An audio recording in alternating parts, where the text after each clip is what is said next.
Entonces, Jesús, esto de que la Biblia es inspirada por Dios, es infalible, es inerrante, ¿qué opinión tiene respecto a eso?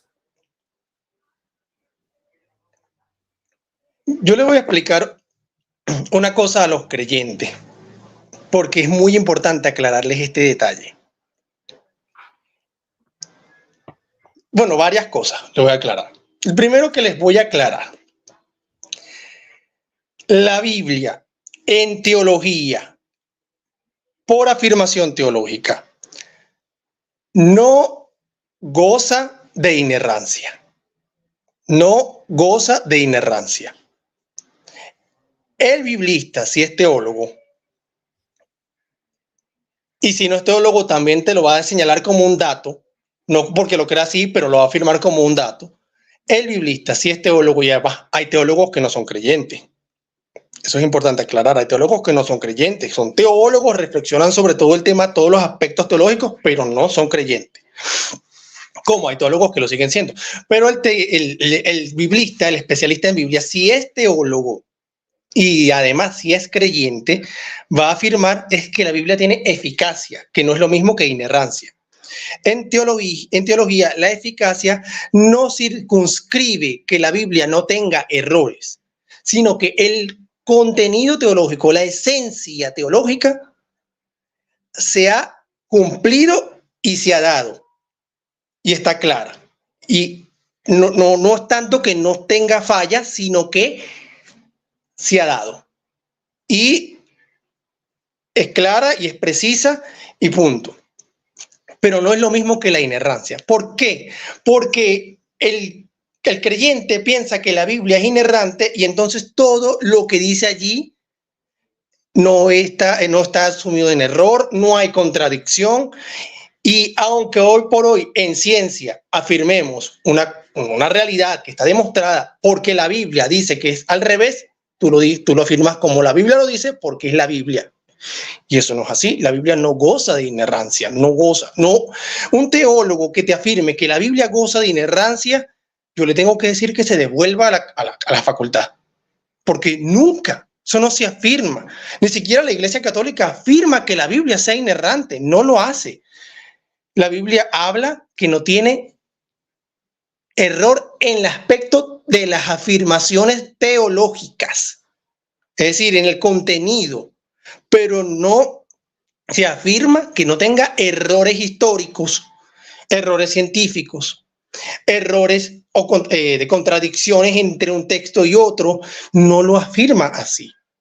No lo afirma así. Ni en la teología académica fuera de la doctrinal, ni en la teología doctrinal. No se afirma así. ¿Por qué? Porque sería caer en una camisa de once varas, afirmar algo que no tiene base, que no tiene sentido. ¿Cómo tú afirmas eso cuando tú sabes que tú te vas a encontrar, que lo que vamos a discutir ahorita, que en los evangelios las narraciones son diferentes entre sí, o que están en un orden diferente?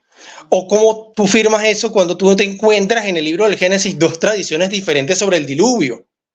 ¿Cómo tú afirmas eso cuando tú te encuentras en el Génesis dos tradiciones diferentes sobre la creación?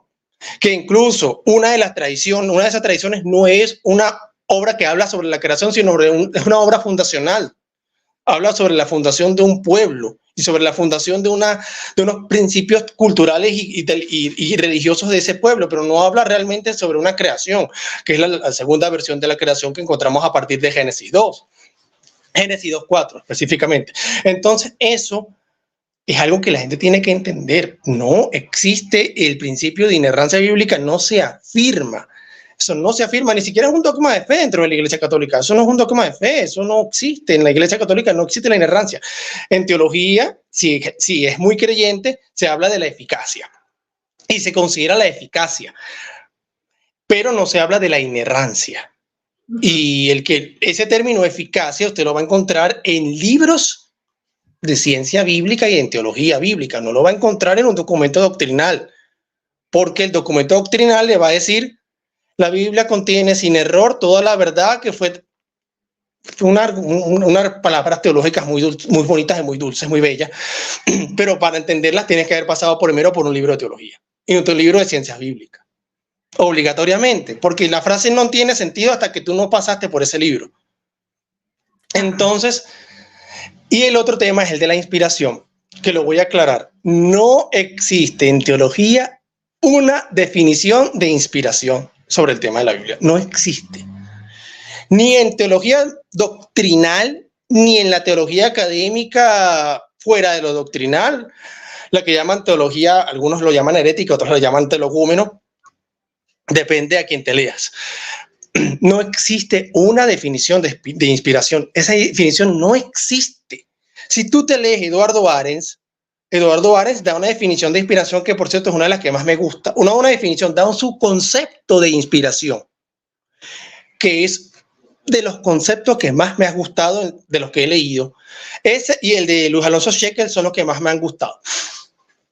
Su concepto de inspiración es, por ejemplo, el de Eduardo Arens es que la inspiración es la interpretación que el redactor le dio a los acontecimientos. Es decir, una serie de acontecimientos que sucedieron pasa por un ser humano que lo interpreta de una manera y coloca esa interpretación en el texto. No coloca lo que ve, sino como lo entendió. Y eso es inspiración. Luis Alonso Shekel habla de la inspiración en la Biblia como el de una musa. Es decir, un cantante, por ejemplo, Adele, que dijo no hace mucho que la inspiración para su música eran los acontecimientos tristes de su vida. Lo mismo sucede para Luis Alonso Shekel. La Biblia es una obra literaria o un compendio de obras literarias, y como todas las obras literarias, hay una musa, hay algo que inspira a redactar, a escribir. Y esa motivación que lleva a redactar, a escribir, es lo que encontrarás en el texto. Eso es para él inspiración. Y no se acepta la teoría de inspiración dictado. En teología no se acepta la inspiración dictado. Ningún teólogo que haya estudiado teología en una academia, por más apologeta que quiera hacer, no acepta la inspiración dictado. No acepta esa teoría que fue hace muchísimo tiempo, que se dejó hacia atrás, que es la idea de que Dios dictó y el hombre empezó a escribir lo que Dios le iba dictando. Eso no se acepta así. Incluso Shekel, en su libro La Palabra Inspirada, que es un libro sobre hermenéutica bíblica, él señala que no puede entenderse el término dictado en la Biblia como un Dios que se convierte en un pajarito, en un loro, y empieza a hablarte al oído. Eso no es así. Que el dictado, en todo caso, se tendría que entender como la necesidad intrínseca que ve la persona que vivió en la época en que se escriben los textos bíblicos de tener que escribir. Es decir, la necesidad que encontró de escribir como algo que consideró era obligatorio, tenía que escribirlo, pero no como algo que venga de un dictado, literalmente dictado de un Dios que se para a tu lado y te dice, escribe esto. Y esas cosas hay que tenerlas claras, porque la gente va a decir, entonces, ¿dónde estás estudiando teología? Yo estoy estudiando teología en una universidad de la iglesia. O sea, no estoy estudiando teología en un lugar raro, ¿no? Es que esto se enseña en la propia iglesia católica. Entonces, el problema es que la gente cree que eso es herejía. Eso no es herejía. Eso es no caer en fundamentalismos. Porque la gente piensa que el Espíritu Santo, que esa es otra idea, que el Espíritu Santo poseyó a la persona y la persona entró en un trance y empezó a escribir. Eso tampoco es así. Eso tampoco es así. Incluso hay un libro de Albert Nolan, un teólogo dominico, que se llama La espiritualidad bíblica. Y Albert Nolan explica que el profeta, que es otro tema también, que es un tema muy extenso también, el profeta bíblico no puede ser los profetas que ya solo sabemos, Isaías, Ezequiel, los profetas no hay que entenderlos como personas que predicen el futuro, sino como personas que juzgan el presente y simplemente hacen un acto de inferencia. Si se mantienen ciertas conductas en el tiempo, va a ocurrir esto. Entonces el profeta lo que hace es advertir de que ciertas conductas continuadas en el tiempo van a llevar a ciertas realidades y a ciertas consecuencias, que es el ejemplo de Jeremías. Y eso, o el ejemplo de Isaías también. Entonces, si eso no se entiende, aparte que, bueno, Isaías de Isaías hablamos de 3 Isaías. Ajá.